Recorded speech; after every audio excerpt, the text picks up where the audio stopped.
नमस्ते। उम्मीद करता हूँ कि आप सभी लोग बहुत अच्छे होंगे। मैं एक ये किताब पढ़ रहा था और अचानक से मुझे एक किस्सा याद आ गया। ये किस्सा कब का है? जब बिहार में चुनाव चल रहा था। उन दिनों मैं बिहार गया था तो अपने घर। तो मेरे जो गांव है उसके बगल के गांव में मैं ऐसे ही गया था किसी काम से। तो एक बहुत पढ़े लिखे ज़्यादा तो नहीं है लेकिन ठीक ठाक अच्छी समझ है उनकी, और थोड़ा बहुत है ठीक ठाक उनकी जानकारी। तो वो मुझे बुलाए और बोले विकास आइए बैठिए मेरे पास। तो मैं गया उनके पास। तो वो हमसे बोले कि आप हमेशा ये शिकायत करते रहते हैं कि बिहार में कुछ नहीं है, बिहार में कुछ विकास ही नहीं हुआ है, ये नहीं है, इसकी कमी है, उसकी कमी है। तो वो हमसे पूछे कि आप ये नेताओं की भाषा में क्यों बात करते हैं?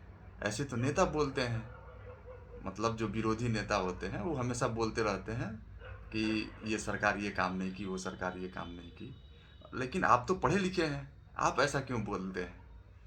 तो मैं बोला कि ऐसा बात नहीं है कि बिहार में विकास नहीं हुआ है विकास। तो ये बातें चली रही थी, तभी मेरी नज़र जो है एक उनके घर के जो द्वार होता है थोड़ी सी दूरी पे, एक पता नहीं आप जानते हैं कि नहीं, हाथ से डुलाने वाला पंखा जो होता था, जो पहले हमारे दादा दादी इस्तेमाल करते थे, मतलब आज से 10-20 साल पहले, जब गांव में उतनी बिजली की पहुंच नहीं थी। तो मैं उनसे पूछा कि वो क्या है।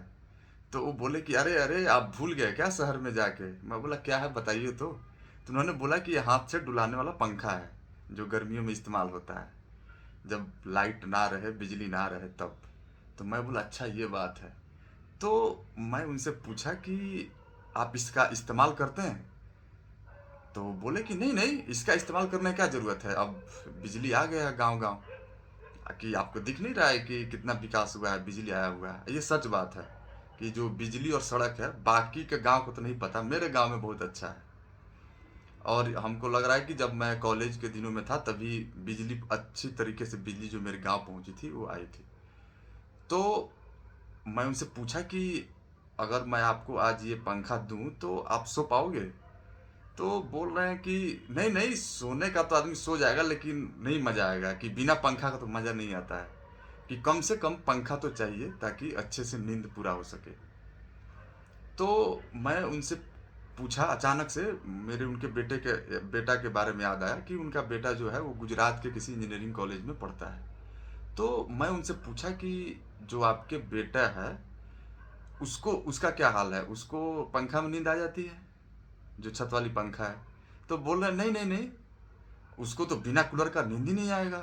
मैं बोला अच्छा ये बात है। बोला हाँ हाँ, कि अब वो शहर में रहता है, वो आता है घर तो छत वाली पंखा में कहाँ नींद आता है, बिना कूलर का तो बोलता है कि हमको कूलर चाहिए ही चाहिए। तो फिर मैं उनसे पूछा कि तब तो शायद ये हो सकता है कि जो आगे आने वाली जो पीढ़ी है, आपके नाती, आपके जो पोता होंगे, उनको तो बिना एसी के नींद नहीं आएगी, शायद हो सकता है। बोला एकदम संभव है, क्यों नहीं हो सकता है। तो मैं उनसे यही बात बोला कि जो आपकी जो पीढ़ी थी, मतलब जो 30 साल 40 साल पहले की जो ज़रूरत थी, उस समय शायद आपको लगता था कि एक अच्छी पक्की सड़क बन जाए और बिजली आ जाए तो बहुत अच्छा बात है मेरे लिए। लेकिन अब जब समय बदल रहा है, जब आपका बेटा आएगा तो उसको ये पहले से मिला रहेगा, उसकी ज़रूरत कुछ और है। जैसी आपकी ज़रूरत पहले पंखा थी, लेकिन आपका बेटा का ज़रूरत एक कूलर है, उसी तरह अब जो आपका आने वाला जो अगला पीढ़ी है, आपका बेटा का पीढ़ी है, उसकी ज़रूरत कुछ और है। उसकी ज़रूरत ये है कि अब उसके लिए एक अच्छी स्वास्थ्य की व्यवस्था हो, एक अच्छे रोजगार की व्यवस्था हो, क्योंकि रोजगार तो सबसे ज़्यादा ज़रूरी है। बिना रोजगार का तो ब्याह नहीं होता है बिहार में।